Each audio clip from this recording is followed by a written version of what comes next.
Yo, what's up guys, welcome back to the channel, and today let me show you how to change your payment frequency on your Geico life insurance policy in 2025. Alright, this is going to be a quick video. We're not going to waste much time at all, so you know what, let's just jump straight into it. Now the first thing you're going to do is to log into your Geico account.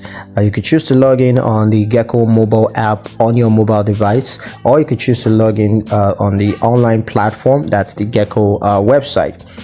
And once you're logged into your account, you're just going to click on policy details. So go ahead and click on policy details, and then you're going to select payment options. And now you want to select the payment frequency that you want to change. Just click edit. And next you're going to enter the new payment frequency. So go ahead and enter the new payment frequency, and once that's done, you're going to click saved changes.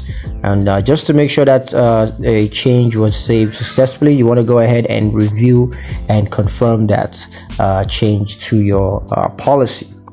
So yeah, that's pretty much it on how to change your payment frequency on your Geico life insurance policy in 2025. Hope you guys liked the video. Hope you found the information useful enough.